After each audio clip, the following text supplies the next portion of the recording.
You're listening to the Embrace Family Recovery Podcast, a place for real conversations with people who love someone with the disease of addiction.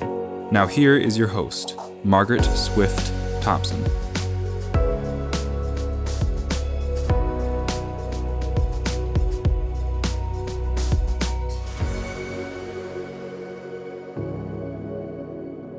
Welcome back. On today's podcast episode, we are going to spend time with Heather Tidwell, a fellow colleague working in the field of addiction who shares a passion for family recovery. Listen as we discuss how the current systems are failing families and why this happens. Heather discusses the vital role of meeting families where they are at. And together, we discuss realities of life within a family when a loved one with the disease of addiction returns home from a treatment center. This part of the journey can be very hard to navigate for our family members, but it doesn't need to be this way. Please meet Heather Tidwell. The Embrace Family Recovery Podcast.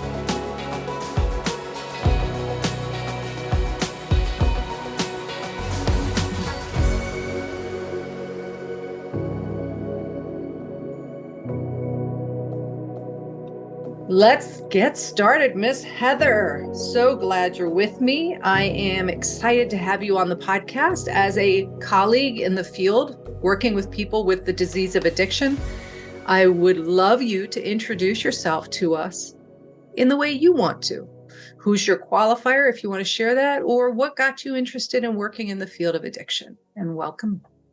Well, first off, thank you so much for having me. I consider it such a blessing just to have this opportunity to speak with you and your listeners. Addiction is something I've always really been interested in since I can remember, probably since middle school. It was something that I was exposed to myself, in my family, in my community, in my school. And it was something, though, that I didn't really understand what I was seeing. And it was something that wasn't necessarily talked about. And it was almost whispered about, like behind closed doors, and things were kind of kept very tight. And it was very taboo to talk to others about it.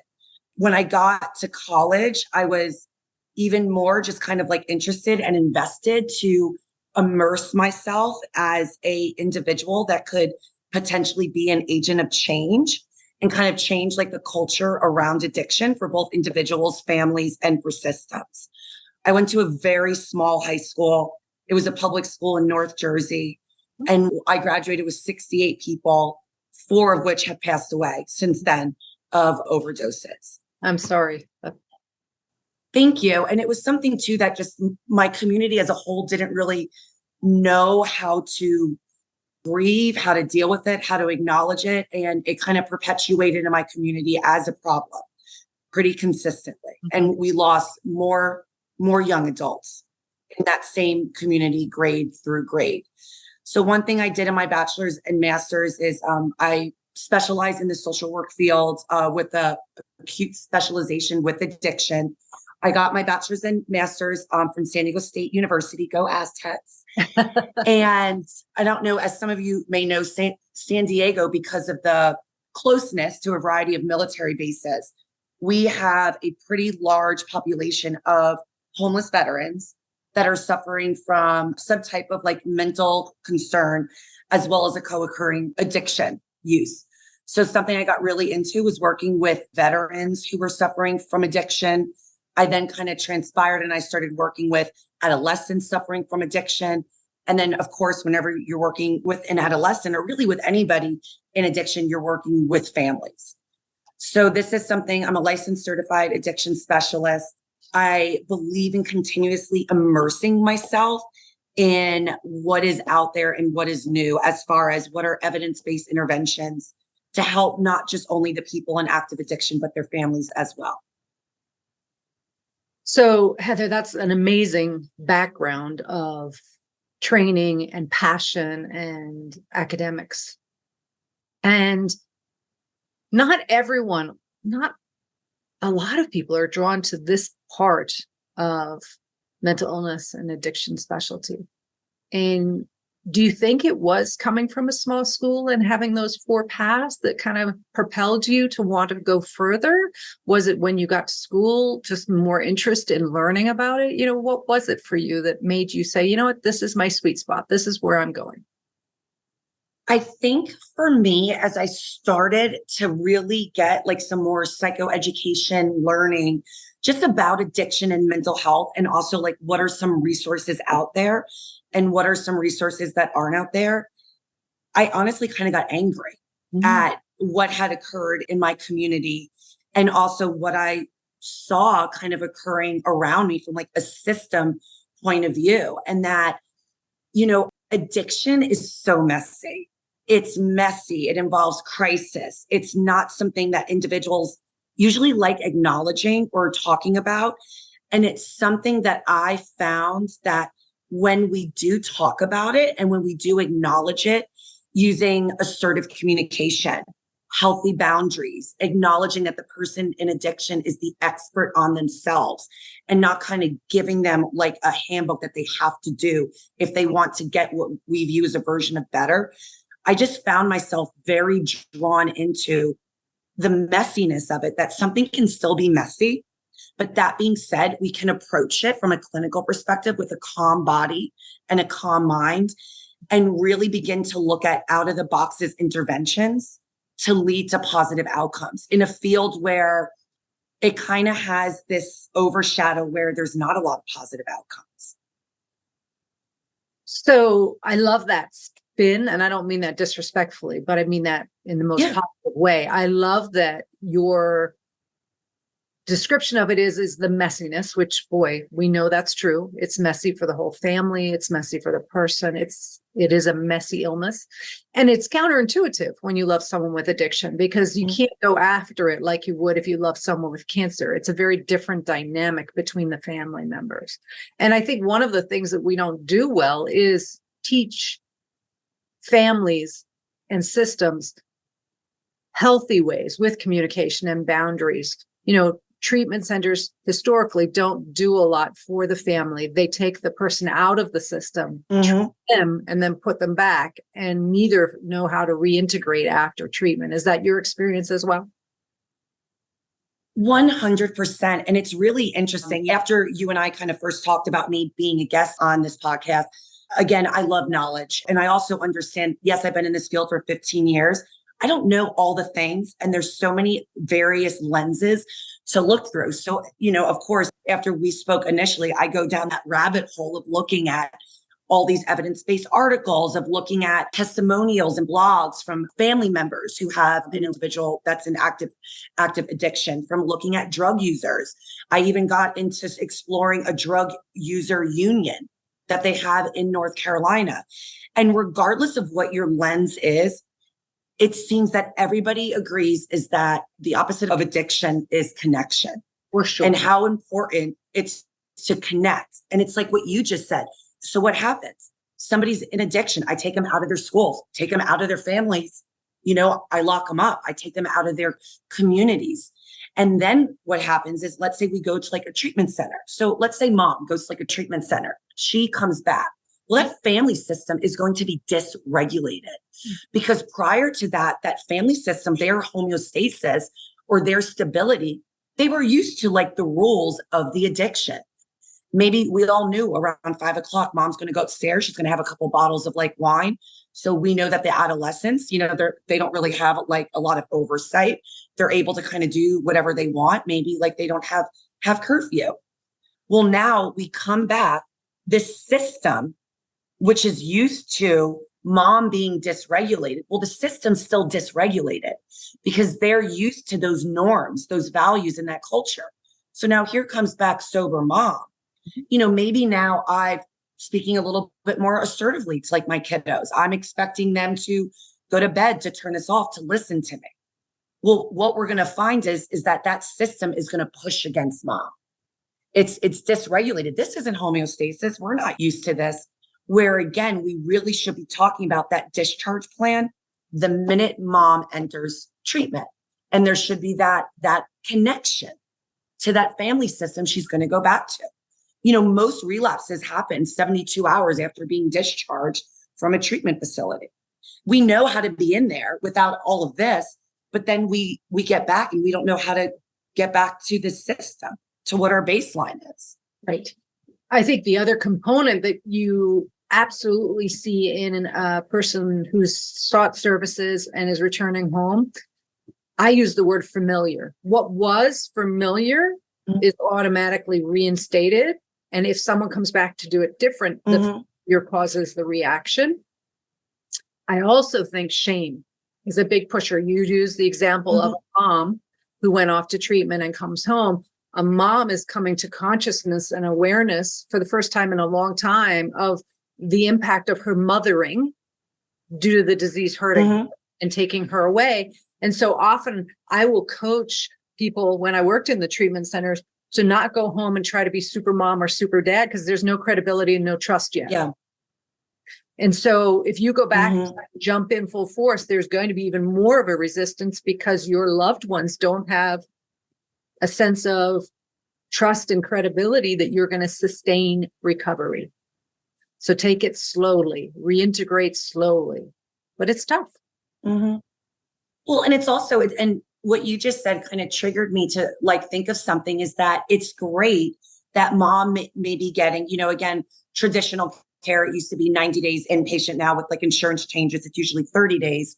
So, but still mom's getting 30 days of intensive, it's usually 3 groups a day. They're doing a skills group, maybe she's meeting with a psychiatrist, but the family is still there. And most of the time they are not getting connected to services. So they themselves can maybe learn or just be proactive or have some of their own tools, because they're also dealing with all of the reactions from addiction. And most likely, especially if there's kiddos in the home, we've most likely experienced some type of trauma. I mean, just being under the age of 18 and living in a home with an individual that is actively using is one of those adverse childhood experiences that we do know has adverse outcomes, but we don't treat that. This podcast is made possible by listeners like you. Are you a clinician, a recovery coach, a prevention specialist, a judge who's considering drug court? Have I got the resource for you? Narradan hosts the Rural Institute every year in Menominee, Wisconsin. And this year, in 2024, between the dates of June 9th and 13th, Rural Institute will be celebrating the 40th anniversary of these incredible conferences, filled with hours of CEUs that can be so vital to all of us working in the field maintaining our licenses. The price is reasonable, the venue is relaxing and connected and intimate, and the speakers are so good, a variety of experienced speakers from keynote speakers that you won't want to miss. So please find in the notes below a link to the Narradan Rural Institute held in June of 2024 from the 9th to the 13th. I'll be there. I can't wait to see you, and I hope you will look into joining us for this incredible event.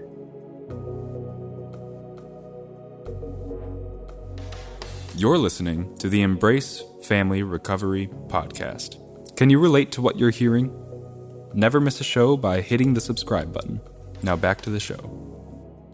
Well, I think, Heather, the other thing that this raises is one of the reasons I started Embrace Family Recovery, because we do subserve and underserve the families. And so they're going into a withdrawal when their loved one's in treatment.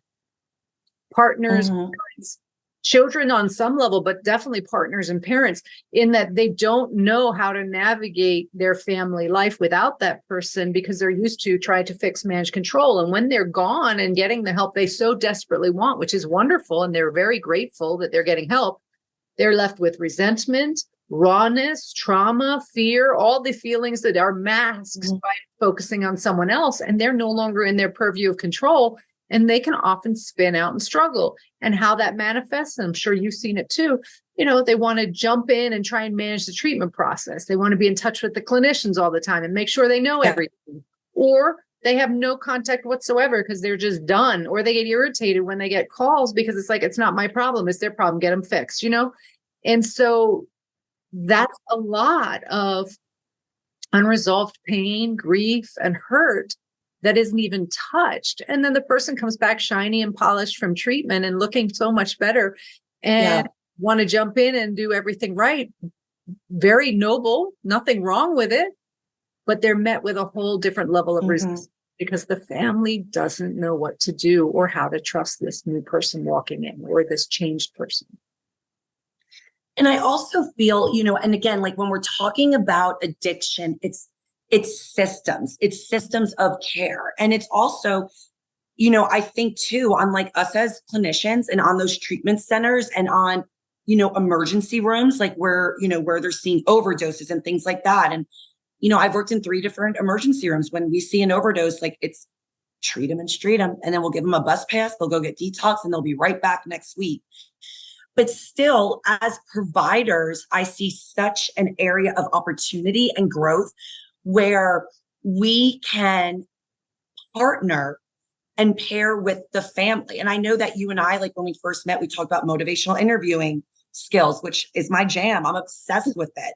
And I use that with every single individual I work with, specifically with individuals in addiction, as the goal is you meet that individual exactly where they're at. You roll with their resistance and you work on enhancing their intrinsic motivation for change. Well, what I did after our initial, kind of talk is I looked more into motivational interviewing with families when the member is suffering from addiction. And they found that one, which I think is so great because, resources everywhere can be limited depending on like insurance, if you live in like a rural area, is that motivational interviewing encompasses such basic tools that family members can go online and educate themselves just about some of the skills and the model. And it can completely change the dialogue to where they are presenting with less resistance. And they're able to kind of talk about like maybe safety in the family and what that looks like in regards to that individual. And it's very powerful. And also, let's say we do have somebody doing in-treatment treatment or partial hospitalization or intensive outpatient treatment, is having that provider be able to, again, connect with the family and have them working on their own kind of like stuff that they have going on simultaneously, while ideally doing at least like bi-weekly family sessions where it's not saying you shouldn't feel this way. It's, hell yeah, you're allowed to be angry. That's okay. Now, how do we work on the acceptance of that? And how do we respond to that versus not react? And how do we not just go all in or be all out, but how do we get to some semblance of a middle ground and acknowledge this is going to be uncomfortable, not for everybody. This is going to be hard. And how do I meet that family there?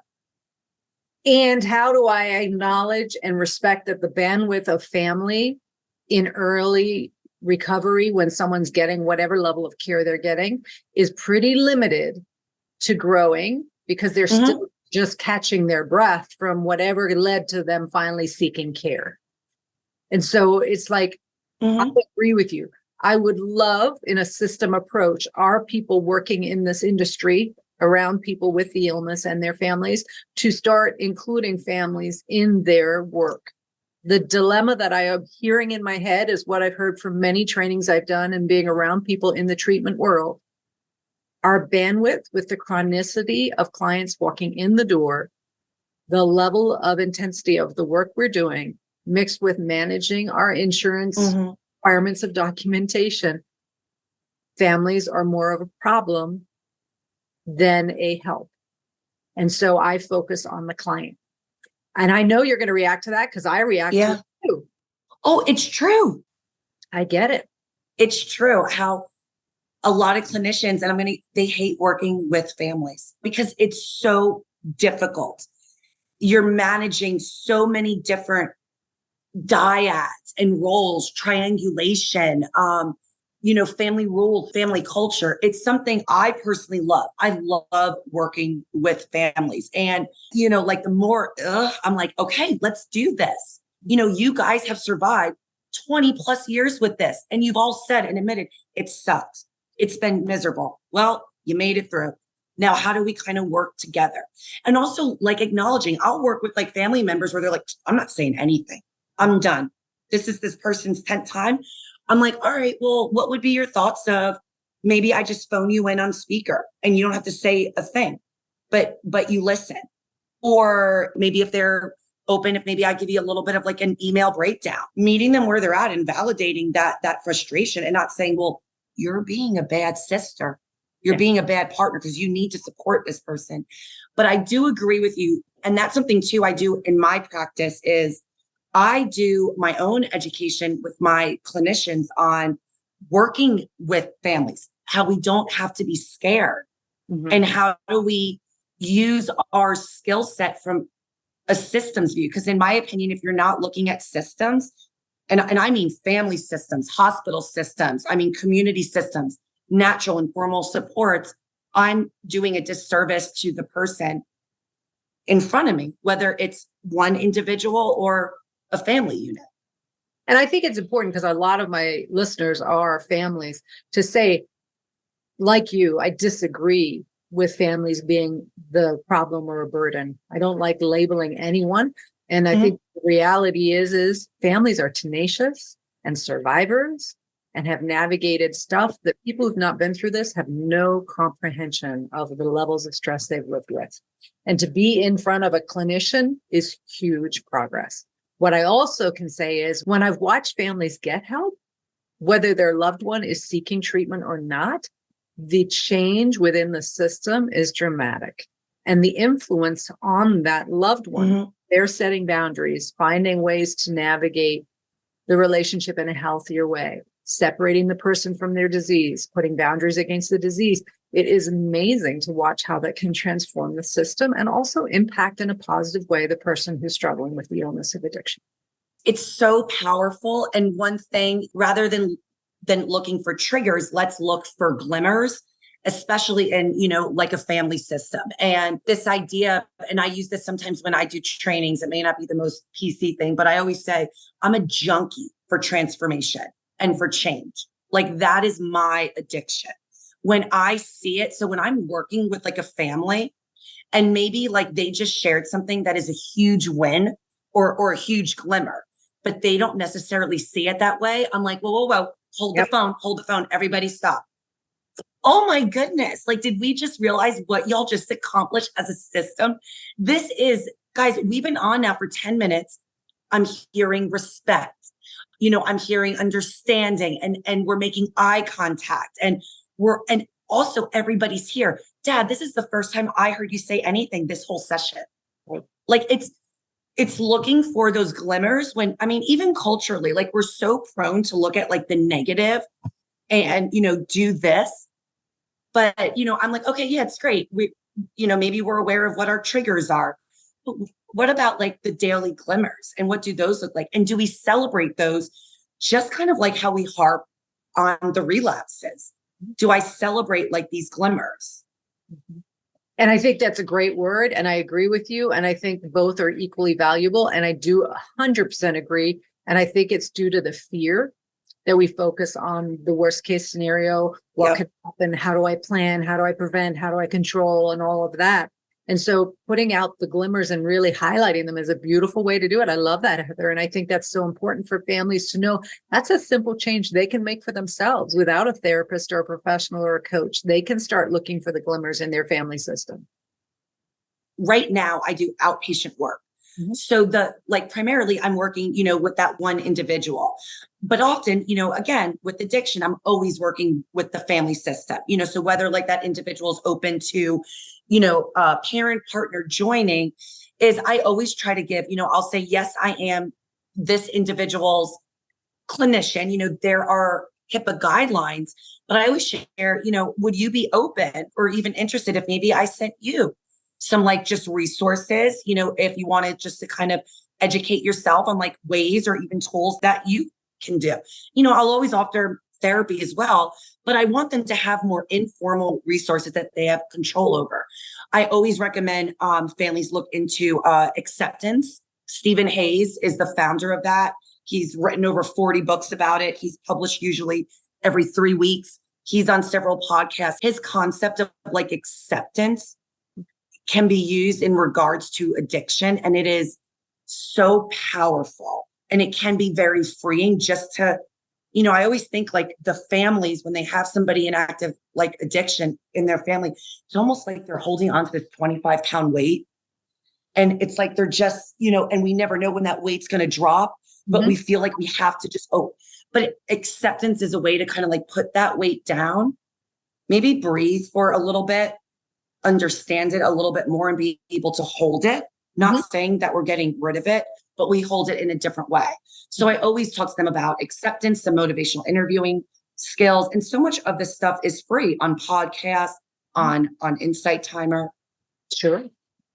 So you give them a lot of resources. One of the things, I should be transparent on how we met. I reached out within our professional community in the area to find someone who would talk about harm reduction because of it being Recovery Month. And I really want to talk about Narcan and access to that. And in North Carolina, they've made some serious progress about having it be accessible in vending machines and free and no asking. You just go get it. And I think that's tremendous. And I hope that will become a nationwide change that happens because people need to know more about it. And you shared a lot of amazing things when we spoke, Heather, about the types of harm reduction and work you do, which may not be exactly what I've been conditioned and trained to do in my work from the Minnesota model and the abstinence-based model. But I think it's important to recognize there are many ways for people to get well. I have no right to tell anyone the path they need to take.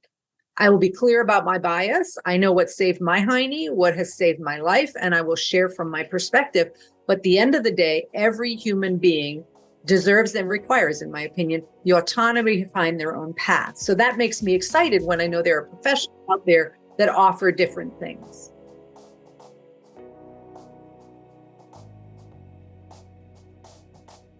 A lot of passion in this discussion, which is exciting to know there are others out there in the field of addiction with such passion as Heather Tidwell shows. Come back next week where we continue this conversation and we discuss the importance of understanding harm reduction in addiction and recovery. I want to thank my guest for their courage and vulnerability in sharing parts of their story. Please find resources on my website, embracefamilyrecovery.com. This is Margaret Swift Thompson. Until next time, please take care of you